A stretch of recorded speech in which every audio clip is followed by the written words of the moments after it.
En la reciente edición de la Comic Con de Nueva York charlé con todos los protagonistas de la nueva serie de Duna que me contaron cómo fue ser parte de este proyecto. We now return to Mira Akien and Contré with our latest interview. I want to start breaking the ice. This is the first time you play a soldier in a religious-driven show. Did you have to lick anyone's hand in this one?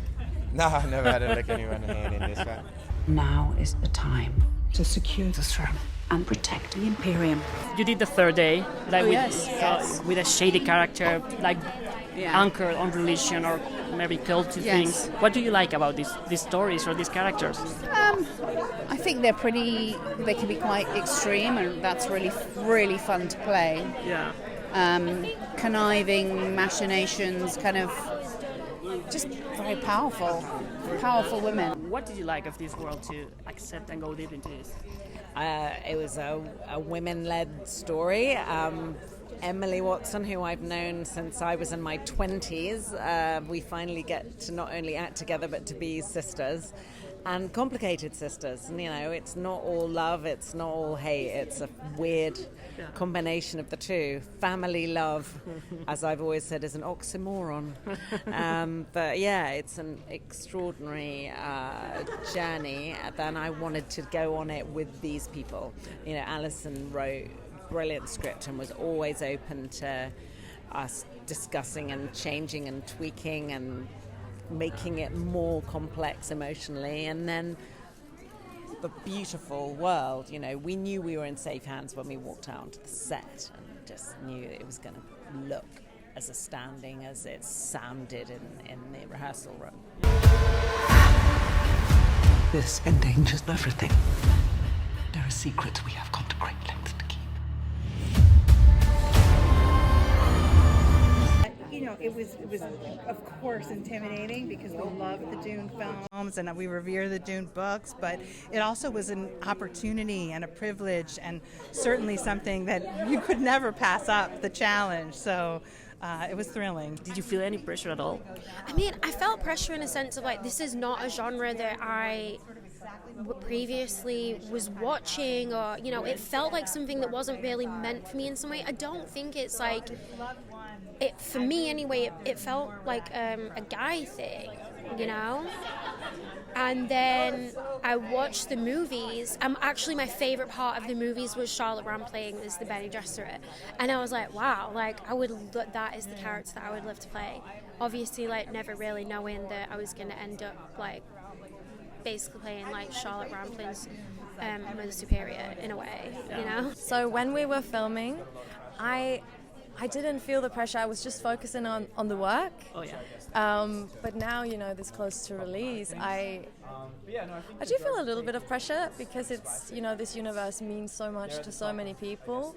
So I do think about that, but I just really hope they'll enjoy the show. I guess pressure-wise, I feel like jumping onto anything with an existing fan base is pressure. But it's kind of a positive pressure. Like, people are coming in loving something that's already exists. So I guess my goal was just to kind of, build upon that and give someone something they like to watch and enjoy. And, you know, I'm very proud of what we made, so yeah. Well, you seemed eager to be a part of this. Did you feel any pressure at all? Like, because you had two movies, an older movie... Terrifying. First of all, you know, when I told the man who was fixing my TV that I was playing Tula Harkonnen, he knelt at my feet. I was like, oh my God, this is such a responsibility. And then I could not be a greater fan of Timothée Chalamet and Zendaya, who are sort of mind-blowing actors who have changed the style of acting. That I think there's going to be a generation of actors who look to them for how they act. And so, yeah, no, and Denis' kind of unbelievable vision. But then, as I said, we walked onto our sets and read our scripts, and I met this incredible troupe of actors who you've spoken to today. And, you know, I was quite angry in the Q&A. It's like, Josh and Sarah-Sofie are astonishing actors, and I felt they were a little bit objectified out there. And I was like, men's rights, you know. It's just like everybody here. Now I've watched their work, even if I wasn't in scenes with them, I was like, this is a great bunch of actors, and Jordan and Alison have given them the chance to flex their muscles in in every emotional way, as well as, you know, honouring the Dune franchise. It's a story of family and drama. Yeah. If I lose control of Arrakis, the great houses would feed me to the worm.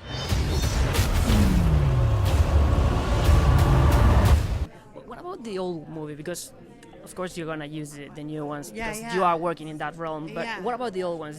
Did you like take anything from those worlds? Well, you know, it's funny. I actually took a lot of comfort in the fact that, because, you know, Denis is so of the moment and it's such a home run and it's so incredible. But at the same time, I remember being touched by David Lynch's Dune. And I don't know if you're aware of Jodorowsky's Dune, but that completely... I was obsessed with that documentary and obsessed with a creator who could engage with the world. And even if the project didn't come together in the way that he would have hoped, that it influenced so much science fiction. So I think Dune has been out there in all kinds of forms and adaptations. And in some ways, I think that was freeing for me to be like, we're another team taking on another corner of the universe. Yeah. Why did you choose the Bene Gesserit to explore that? Well, I mean, you know, the Bene Gesserit is at the middle of everything that we all love about Dune. I mean, they've set the conditions for Paul Atreides, and it's natural to be like, well, what is this organization like at the beginning, you know? And, you know, how did it start? Where is it going? And what does it mean that a Harkonnen is in charge of it, which is kind of fascinating. I mean, Dune really is something that deals with all the main concerns of drama. It's power and, you know, energy, oil, spice. It's, you know, religion, controlling the narrative, being the people who say this is what the truth is. You know, it's the endless play of human interaction on quite an epic scale. So what do you like about the epic adventures like this to play in them? Well, that's the word. It's play and it's fun and it's messing with people, and there's a lot of games being played, political games or mental games, and that's what I enjoy. It really keeps I think it'll keep the audience on the edge of the seat and trying to work out this riddle that these guys have created.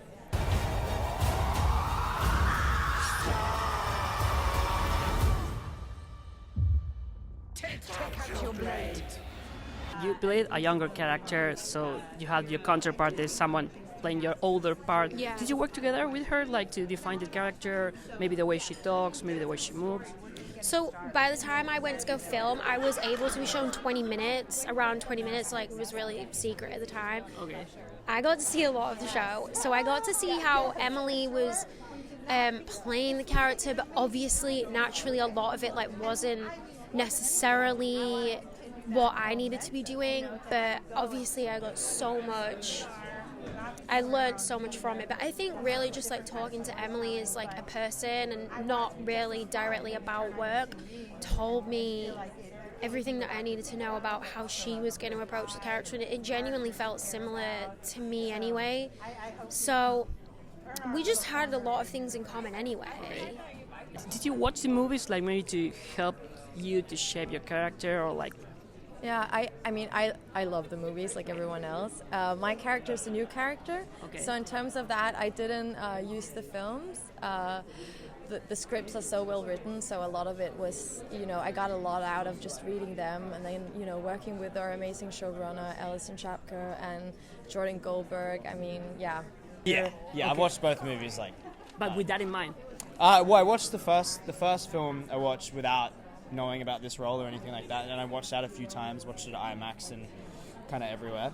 Okay. And then the second film came out as I already booked this project, so then going back and watching them both again, you see things differently because I did a lot of research on, I guess, the houses and all that stuff, building for this character. Yeah. So then, you watch it with, like, I guess, a different light. You know, what's fun about those characters is they set a certain kind of tone, a certain way of approaching their roles, but you know that the actors playing them are incredibly good actors, and so luckily for our characters, which are wholly new or new to our section of the universe, we have extraordinary performers like Travis who can fulfill their shoes. A lot of it wasn't preparation. A lot of it was just my own curiosity. Like Okay. I read the first book after getting the part. I'd already seen the first film, but like that wasn't to aid my character in any way.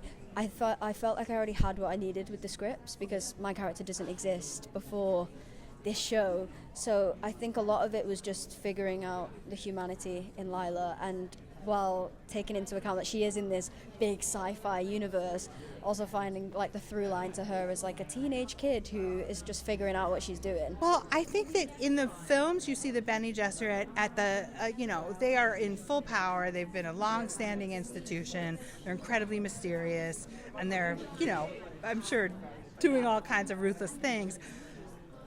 We're looking at their beginnings when they were more young, when they were more fragile, it was not clear how powerful they were going to be able to get. So that way, again, it's like doing a prequel that's 10,000 years before really allows a freedom to just, none of those characters have to appear in the films, but the work they're doing is actually going to eventually be why those films exist. Yeah. Well, how much research did you do for your character in particular?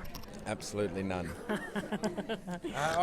My job as an actor is just to make it, make the character feel real and give him proper emotions and a heart and all the emotions that a human has, and try to get try to affect the other person as an actor. Try to affect their emotions. And everybody, like I said somewhere else, everybody has the same emotions that you have in common, whether it be anger, frustration, love, sexuality. Just try to use all those tools to try to win the game. I run a school for young women.